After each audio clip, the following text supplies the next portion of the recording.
A retired couple from Arizona spent $142,000 on a custom Sprinter build. 9 months later, they sold it for $108,000. The problem wasn't the van. It wasn't the money. It was something they never thought to plan for. And it's the same thing I see ending van builds over and over again. I've spent the last 2 years studying why van owners sell. Resale listings, community forums, Facebook groups across the US and Europe, and real conversations with people on both sides of that decision. And here's what I found. The real quit rate is brutal, and the reasons aren't what you think. Today, I'm walking you through exactly why people are selling their vans in 2026. Not the surface-level stuff, but the psychological, financial, and physical forces that nobody warns you about before you buy. And here's the important part. Most of these problems start before the person ever turns the key. They start the moment someone makes a decision with perfect enthusiasm and incomplete information. If you're researching a Sprinter, a Transit, a ProMaster, or a purpose-built Class B, this is the most important minutes of your research. The quit rate. Here's the number the industry doesn't advertise. The majority of first-time van buyers sell within 18 to 24 months. You can see it in the resale data. Van-specific Facebook marketplace groups, Outdoorsy, RV Trader, the volume of lightly used custom builds coming back to market in that 18 to 36-month window is consistently quietly high. These aren't abandoned projects. These are finished vans, lived in, fully kitted out, sold at significant losses by people who did everything right and still quit. And this is the part nobody talks about. When you read their posts, the honest ones, the reasons almost never include the van itself. It's almost never mechanical failure, bad weather, or a breakdown that did it. It's 5 other things, and they show up in almost every case. Let's go through each one, and I want you to be genuinely honest with yourself as we do. Quit reason number 1, burnout. The first and most common reason people sell is burnout, and it arrives much faster than anyone expects. Here's where most people get it wrong. They prepare for the hard moments, the breakdown, the bad weather, the campsite that didn't work out. What they don't prepare for is the overhead, the constant low-grade cognitive load of van life that never fully switches off. Every single day on the road involves decisions that don't exist in a house. Where am I sleeping tonight? Is that spot actually safe? Do I have water? Is my battery bank low? Is there a mechanic nearby? Do I have signal for work tomorrow? On week 2 of a vacation, those decisions feel like freedom. That's what they feel like on YouTube, too. But here's what actually happens next. At month 6, when you haven't had a genuinely passive day in half a year, those same decisions feel like a second job you can't clock out of. A family, husband, wife, 2 kids under 12, plan their Ford Transit build for a full year. Professional conversion, lithium system, roof solar. They did everything right. They left in spring. By autumn, the parents weren't exhausted from travel. They were exhausted from the management of travel, the relentlessness of it, the fact that there was no such thing as a day where nothing needed deciding. They sold in month 10, not because anything broke, because nothing stopped requiring their attention. The fix isn't lower ambition, it's building in decompression. Base camps, slow months, extended stays in one place. If your plan is 100% movement with no stationary periods, you're designing a system that works for 2 months, not 2 years. But burnout, you can at least see coming. What I'm about to describe next, most people don't feel it until it's already quietly taken hold. Quit reason number 2, loneliness. Loneliness is the quiet killer of van life, and it's the one people are most embarrassed to admit. This is the part nobody expects because van life looks social. You're meeting people at campgrounds, exploring new towns, moving through communities constantly. But here's what actually happens. Surface-level contact is not the same as community. 2 people in a van can be profoundly isolated while technically never being alone. Retirees are especially vulnerable. You leave behind a neighborhood, a church, a golf league, a grandkids routine, and you replace it with beautiful scenery and strangers you'll never see again. And this is the part that should stop you cold. One couple told me the moment they decided to quit wasn't a breakdown, wasn't a money problem. It was a Tuesday morning somewhere in New Mexico when they realized they hadn't had a genuine conversation with anyone outside each other in 11 days. Not a hard conversation, not a fight, just nothing. Silence. A Tuesday. They weren't unhappy people. They had a beautiful van. They were exactly where they'd planned to be, and they felt completely invisible. That's not a van life problem, technically, but it's a van life reality that the content world is very quiet about. For solo travelers, this is even acute. Apps like The Dirt and iOverlander help you find other van travelers, but it's a community of people in motion. Relationships are shallow by design. You meet someone at a campsite, you connect, they leave in 2 days. You're heading opposite directions. That cycle wears on you. If you're a retiree or a solo traveler and you don't have a real plan for community, not followers, not campsite acquaintances, but actual ongoing relationships, that's not a reason not to go, it's a reason to plan differently. Quit reason number 3, medical reality. This section is specifically for retirees because it's the conversation the van content world consistently avoids. Medical access is one of the top reasons older van travelers come home early, and it's not because they got sick, it's because they finally did the math. A 68-year-old retired engineer, I'll call him David because he asked me not to use his name, had a cardiac event while boondocking in rural New Mexico, 30 miles from the nearest town. No cell signal. He was fine. His wife got him to a hospital, but they sold the van within 3 months. Not because they were scared, because they were clear-eyed. At his age, with his cardiac history, being hours from a major medical center wasn't freedom. It was a risk they'd never consciously agreed to take. But here's what most people miss. This is a solvable problem.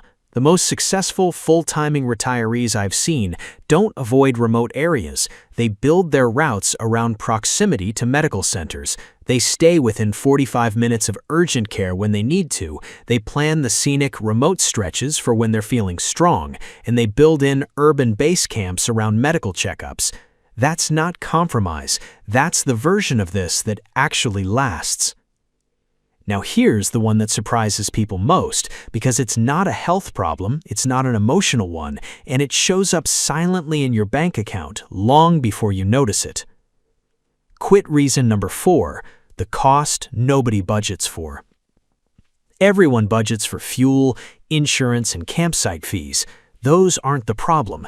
The cost that actually breaks people is opportunity cost, and almost nobody talks about it. Here's what that means in practice. You spend $35,000 on a van, $20,000 on a conversion, and you're living on $3,000 a month on the road. That sounds manageable, but what you're not counting is what that $55,000 sitting in a depreciating asset would have returned in the market over 2 years. At historical averages, that's real money, gone. More practically, if you're 55 and you spend 2 years with minimal income, those are 2 years of Social Security contribution gaps, 2 years of retirement account under contribution, 2 years of career gap if you ever want to return to employment. And this is the part nobody expects. The people who drain savings fastest are rarely the reckless ones. They're the optimists. The people who planned carefully, assumed things would go smoothly, and didn't budget for the 3 weeks they spent immobile in Flagstaff waiting for a part they couldn't get anywhere else. The fix is a 2-column financial model before you leave. Best case, worst case. The worst case should include a $4,000 emergency repair, a month of connectivity issues that killed your remote work, and a medical situation that cost you 2 weeks of travel. If that scenario drains you to zero, your buffer isn't big enough. Full stop. Quit reason number 5, wrong van, wrong life. The 5th reason, and this is the one the entire van content ecosystem accidentally produces, is that people bought the van they saw on YouTube, not the van their actual life required. The Sprinter high roof with white oak cabinetry is stunning. It also costs $35,000 to $45,000 for a solid used example, and when the DEF system fails, and in high-mileage diesels it often does, you're looking at $3,000 to $8,000 in repairs that most independent mechanics won't touch. A 2019 Ford Transit 148 high roof, same mileage, costs $10,000 to $15,000 less. Parts are half the price. Any rural mechanic in America and across Europe knows that engine. You lose the prestige, you gain years of financial runway. But here's the comparison nobody makes. For retirees planning 6 to 8 months a year, a purpose-built Class B, a Winnebago Solus, a Storyteller Overland, a Pleasureway Lexer may be the smartest buy even at $90,000 to $120,000. No build time, integrated systems, warranties, roadside assistance. You're traveling the first week, not sourcing 12-volt components for 4 months. The rule is simple. Buy for your actual life, not for the life that photographs well. Controversial insight. Here's the honest thing that almost no one in this space says directly. The van life content industry is optimized for enthusiasm, not accuracy. That's not an accusation, it's media economics. Channels grow when people feel inspired. Sponsors pay when people buy. The whole system rewards showing you the best version of a lifestyle, not the median version. Which means the people still making content about van life 3 years in are a small, self-selected group. They're not representative of the thousands who tried it and quietly came home. You don't see the "Why I Sold My Van" video with the same production quality as the "We're Building Our Dream Sprinter" series. The algorithm rewards entry, not exit. The most successful long-term van dwellers I've encountered have simpler setups than what gets promoted. Older vans, cheaper builds, lower monthly costs, and almost none of them are funding their life by making content about the van. They had income before they left. Use this channel, use any channel, as research, not as a blueprint. Your life has different variables. The decision has to be built on your numbers, your health, your relationships. That's not cynicism. That's the thing that actually makes it last. Who should do this? Who shouldn't? Let me be direct, because this is the practical part. You're ready if you have stable income, pension, social security, remote work that doesn't require this to work out. You've done at least 2 weeks in a rented van in real conditions, not vacation conditions. You have a 6 to 12-month financial cushion beyond your van and build cost. You've had the real conversation with your partner, not the excited version, the scared version. And you have a genuine re-entry plan, a place to land, stored belongings, a path back that doesn't feel like failure. Slow down if your income depends on the van saving you money and your savings are thin. You haven't tested this at all and you're planning to buy and leave within 60 days. Your partner is less enthusiastic than you are and hasn't fully said so. Or your primary motivation is escaping something, a job, a relationship, a version of yourself you don't like, because whatever you're running from follows you every time. Most people who quit van life didn't buy the wrong van. They bought the wrong expectations.